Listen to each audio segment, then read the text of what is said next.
Okay guys, my last video will be the teen whose body was stuffed down in chimney for 7 years. Can you imagine losing your son for 7 years, then finding his It's a remains boy. in the chimney of a cabin in the woods? What would go through your mind? Would you believe that he was thrown in and looked for the killer? Or that he was a troubled kid who followed after his brother, who also took his life? This is the truly tragic case of Joshua Maddox. If you're ready for it, let's dive into the case of the teen whose body was found in a chimney 7 years later. That would be sucked. Today's story begins in Woodland Park, Colorado. This peaceful 7,000 people town was home to Joshua Maddox. He was born on March 9, 1990, and grew up with his dad Michael, his brother Zachary, and his 2 sisters, Ruth and Kate. It was a pretty big family, but they were all close to each other. Josh was homeschooled for 2 years, but eventually he enrolled in Woodland Park High School. Josh had always been into music, and by the time he was in high school, he had become a talented guitarist. He'd spent most of his spare time jamming with his friends or writing. In high school, he also created a series of comic strips and shared them around the school. But in 2006, tragedy struck. I was in Josh's school. older brother Zachary took his own life. He was I would be in high school. The whole family took a big hit, and for Michael, it was clear that his children will never be the same. I would be like 15. In May 2008, Josh 16. was 18 years old. Although he had never fully recovered from losing his brother, all his friends and schoolmates described him as a jolly guy with a great sense of humor.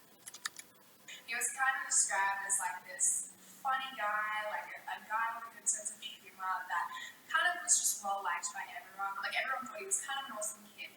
Josh was a big fan of the outdoors and would often go walking or hiking by himself.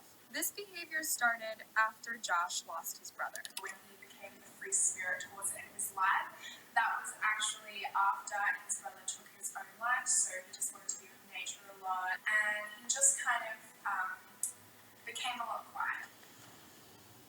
I'm not blaming him. On May 8th, 2008, Josh told his sister Kate that he was going out for a walk. He never came back. Because Josh often kept to himself and went out for long walks on his own, his family didn't think much of it at first. I would do. But as he didn't come home that day at all, his dad Mike started to worry. I got up one morning and Josh was there. Then he never came home. The next day he still didn't come home. I called his friends. Nobody had seen him. Nobody knows where he is. Josh's family juggled 2 thoughts. On the one hand, he should be fine. It's not unlike him to be in nature. On the other hand, he's never been away for so long. Something's wrong. Finally, on May 13th, 5 days after Josh left, Mike called the police and reported his disappearance. The police searched for Josh through every nook and cranny of Pike National Forest. But days turned to weeks, turned to months, and there was no sign of Josh. The last person he spoke to was his sister Kate when he left his home for the last time. Kate eventually wrote a post on Facebook about her brother. Since Josh was 18, it has been reasonable to assume he might have decided to leave town to start a new life. As one of his 2 older sisters, I have always chosen to believe that this was the case. I have expected Josh to return home to my father's house at any time with a wife and small children. Maybe we would find him playing music with a band on tour, or catch him writing successful novels under a pen name so that he could keep his preferred lifestyle of solitude in the woods. This may sound like wishful thinking, but just like Kate, nobody else had reason to suspect foul play. Josh never got into fights. He was never part of any sketchy gangs. And his high school knew him as an all-around good guy with excellent grades. The story of Josh starting a new life became the running story for his family. Mike even kept the family's old house in case Josh ever decided to return. On August 12, 2015, 7 years had passed since Josh's disappearance. The Maddoxes had accepted that Josh had left them, but they were about to get a piece of very tragic news. Chuck Murphy, the owner of a local construction company, decided to demolish one of his old cabins in the woods. Neither him nor anyone else had visited the place in over a decade, and he figured he would start over with that patch of land. The place was damp, it smelled like hell. There was raccoon poop all over the place. We really had no reason to go there except to tear the building down. When the builders broke down the chimney, they found Josh's remains stuck inside. As they dismantled the chimney and reached the interior, Chuck made the horrifying discovery of the body of a young man, cramped into a fetal position with his legs Okay, above his head. I Josh heard the was news crammed of it inside one the time. chimney upside down, about a meter above the Man, ground. how you... The remains were so decomposed, the builders described There's them as no mummified. way. Chuck quickly called the police, who arrived at the Get scene out. with the county Because, coroner. With the help of like, a forensic yes, in my house autoptologist, we do they have identified the chimney. remains How as in the hell you Josh's get and out? dental records. The cabin was You would be very stuck in there. The news devastated Josh's family. The brutal reality of his disappearance had finally hit them. He wasn't living anywhere, making music or writing books. He had died a lonely death as soon as he left home in 2008, with no one to hear him or save him. The news of Josh's discovery quickly made the headlines around the country. But the case was Hey, far if from I get closed. stuck, In well, fact, there what were am more I gonna answers supposed to than do? questions.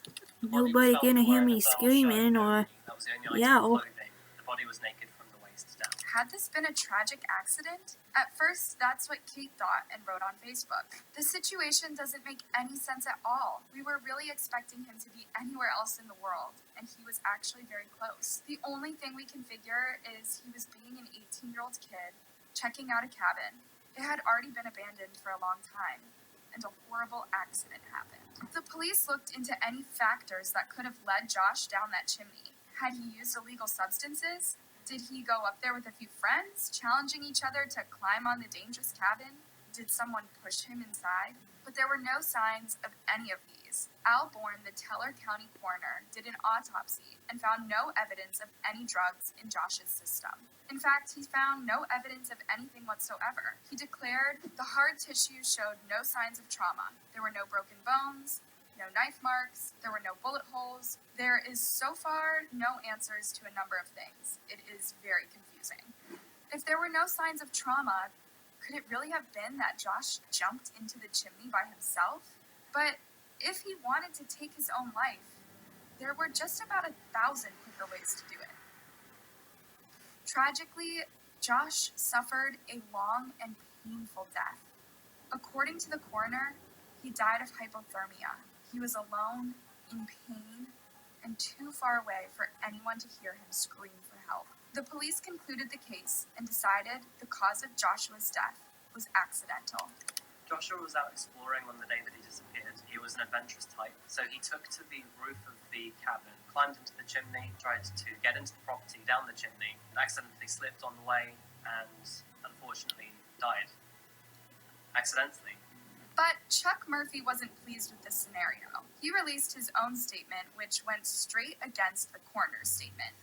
Chuck had installed a thick rebar at the top of the chimney in 2005 when he took over the property from his parents. This was 3 years before Josh died inside the chimney. The rebar was meant exactly for preventing creatures from getting into the property via the chimney. This is what Chuck said in his statement. There's no way that guy crawled inside that chimney with that steel webbing. He didn't come down that chimney. Also, Chuck's specialization is construction, so it's pretty likely he knew what he was talking about when he released that statement. Although he didn't live inside the cabin, Chuck often visited it as he kept it as storage. He would have probably known if the rebar was gone. There's another disturbing detail. Remember that Josh was found inside the chimney only wearing his thermal shirt? It gets weirder. His other clothes were found neatly folded inside the room of the fireplace. This means that one way or another, Josh was inside the cabin before going up or down the chimney.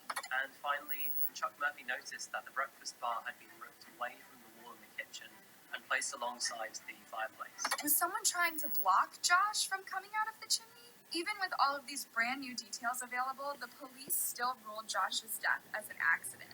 But their scenario made zero sense. If Josh had died by accident, this means he would have entered the cabin, took off most of his clothes, folded them neatly and put them down, then went out onto the cabin's roof, removed the rebar, and crawled inside the chimney head first. How could the police overlook the absurdity of this scenario?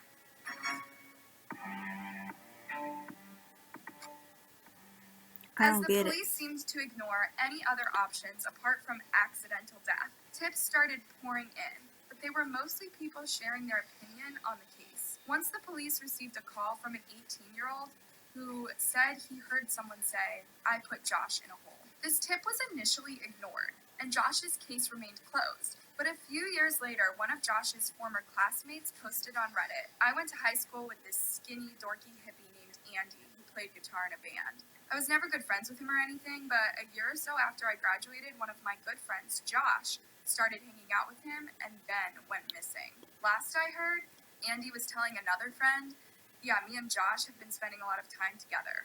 We're planning a trip to New Mexico. Didn't really think anything of it until somebody showed me these articles." Indeed, Josh's friend didn't suspect Andy when Josh disappeared in 2008 because he had no idea what Andy would end up doing.